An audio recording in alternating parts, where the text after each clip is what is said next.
Question. À la maison, nos conversations se font la plupart du temps en français et il est rare que nous parlions en arabe. Est-il interdit de parler dans une autre langue que l'arabe?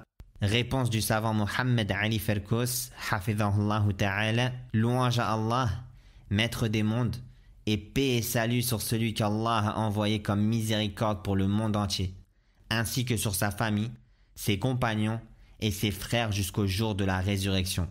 Cela dit, la règle de base est qu'il n'est point permis de ressembler aux juifs, aux chrétiens et aux non-arabes, et qu'il est obligatoire de s'en différencier, conformément aux nombreux textes existants à ce sujet. Comme parmi les textes, par exemple, que celui qui veut ressembler à un peuple, il fait partie des leurs. Et le fait de se faire ressembler, les savants disent, même si c'est sans intention, parce que si par exemple quelqu'un va mettre la tenue d'un policier, il s'est fait ressembler à un policier, même si il n'a pas l'intention qu'on dise de lui qu'il ressemble à un policier ou là. L'essentiel, en s'habillant comme lui, il s'est ressemblé à lui. Non. Toute personne qui s'habille comme par exemple un kafir, c'est ressembler à lui. Même si elle dit non, moi je ne veux pas l'imiter. Si, le fait de t'habiller comme lui, tu l'as imité. Pourquoi tu as choisi spécialement ses habits? Moi, c'est un exemple. Tfadal. Ainsi, parmi les aspects de la ressemblance, le fait de parler dans leur langue et de les imiter dans leurs accents et leurs gestes lorsqu'on s'exprime dans leur langue. شوف مثلا un exemple très simple. حتى الشيخ الألباني il a dit pourquoi on dit allô. C'est un exemple. Pourquoi ne pas changer? Spécialement, a dit je dois dire allô, je dois. Je peux pas dire par exemple naam. Par exemple naam. Même moi par exemple je dis allô, mais ça a tellement marché dans les veines que c'est difficile d'enlever. Mais quelqu'un qui va venir comme ça, jeune ou petit, on lui apprend qui est jeune de ne pas employer des mots, je ne veux pas dire comme allô là, mais qui sont un peu spéciaux, ces mots, au kuffar, par exemple là. Donc je vois quelque chose, une bonne nouvelle, mashallah, quelque chose qui me plaît. Pourquoi je dis pas par exemple Allahu Akbar, mashallah? Pourquoi je dis waouh, waouh, direct, waouh? C'est quoi dit ça, ce waouh? Moi je connais pas waouh depuis que j'étais jeune. C'est maintenant que je commence à l'entendre waouh, waouh, partout waouh, waouh. Ça va devenir haou, comme des chiens. Waouh, waouh, waouh. Oui, c'est quoi ça? Dire Allahu Akbar, masha'Allah, Allah ibal. Pourquoi waouh, waouh? C'est un exemple là. C'est imité dans les langages des kuffars, dans leur façon de parler, leur façon d'exprimer leur joie, leur façon. Moi, j'ai ma religion, j'ai ma personnalité, j'ai ma gda. Moi, je dis waouh, spécialement waouh quand quelque chose me plaît. Je dis pas waouh, je dis masha'Allah, ou je dis c'est beau, c'est beau. Je dis pas waouh, tfadal. Cela, en effet, fait ressentir que l'individu les a en sympathie et que son cœur penche vers eux, car l'aspect extérieur traduit et exprime ce qui se produit dans le fort intérieur. Comme l'a montré Sheikhul Islam Ibn Taymiyyah, alayhi rahmatullah. C'est pour cela que, regardez, quand on disait, aux jeunes, ou là, nos enfants, ou là, ça fait quelques temps, quelques années, pourquoi au lieu de tu mets pas le pantalon au-dessus des chevilles? Pourquoi? Ils trouvent des excuses, ils trouvent ceci, cela. Mais maintenant, quand les stars ou je ne sais qui ont commencé à s'habiller ainsi, maintenant tout le monde met le pantalon au-dessus des chevilles.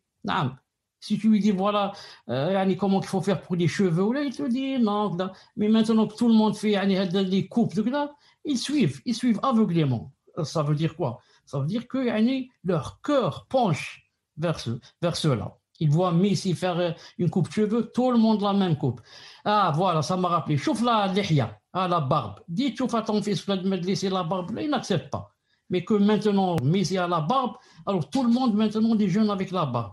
Oula'yadou billah, l'imitation aveugle, au point où qu'Allah nous préserve, et Allah subhanahu wa ta'ala les a avilis.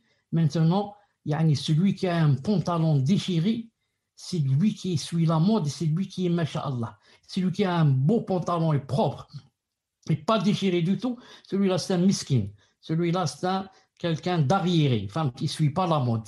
Sauf comment Allah les a avilis jusqu'à il leur a, sans qu'ils le sachent, de s'habiller comme des mendiants, comme des pauvres, comme des débauchés, avec le genou, des fois même la cuisse qui paraît du pantalon, pour des femmes, pas seulement pour les hommes. Tu le vois comme ça, tu dis c'est un miskin. alors peut-être c'est quelqu'un de riche, peut-être. Ça chauffe Allah subhanahu wa ta'ala, comment il a fait d'eux, subhanallah azza wa jal. Il ne veut pas suivre leur chemin. Maintenant, c'est comme des clochards assis dans la rue. Que Allah ta'ala nous préserve. Tfaddal. Cependant, excepté cette règle de base, il est permis de parler dans leur langue en cas de nécessité. De même qu'il est permis d'apprendre la langue des non-arabes et leur écriture, de bénéficier de leurs sciences et de les traduire en arabe, afin de se prémunir de leurs ruses et de leurs mal.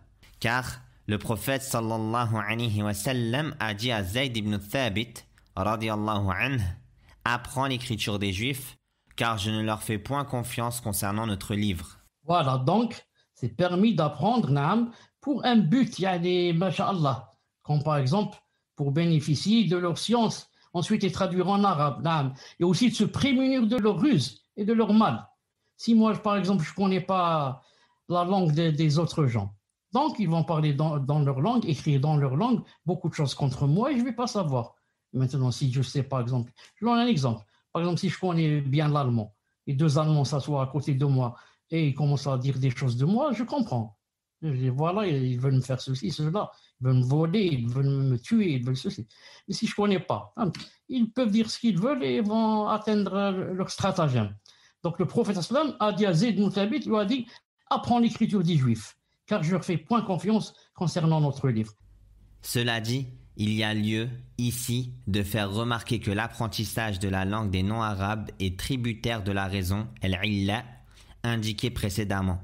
Par contre, faire de cette langue un mode de vie que les musulmans utilisent dans leur conversation et leur correspondance, dans tous les domaines, est absolument interdit. De plus, substituer à l'arabe une autre langue équivaut à remplacer ce qui est meilleur par ce qui a une moindre valeur, et c'est une sorte d'alliance avec les mécréants. Ce qui est réprouvé par la religion, comme l'énoncent de façon claire les textes coraniques qui traitent le principe de l'alliance et du désaveu, qui constitue le fruit de la croyance du tawhid et le lien le plus solide de l'islam. Le savoir parfait appartient à Allah et notre dernière invocation est qu'Allah, Seigneur des mondes, soit loué et que la prière et le salut soient sur notre prophète ainsi que sur sa famille, ses compagnons et ses frères jusqu'au jour de la résurrection. Alger, le 4 de Ramadan 1430 de l'Hégire, correspondant au 11 octobre 2011. طيب بارك الله فيك أحسن الله إليك نعم بارك الله فيك وجزاك الله خير. Sauf, je donne moi un exemple très simple. Par exemple, ici en Algérie, tout est écrit, par exemple, en français, ou alors dans les deux langues. Par exemple, mécanicien, mécanique. Et c'est beaucoup plus en français qu'en arabe. Moi, je me dis une chose. Pourquoi moi j'écris en français? Moi, je ne suis pas un français, je suis dans un pays arabe.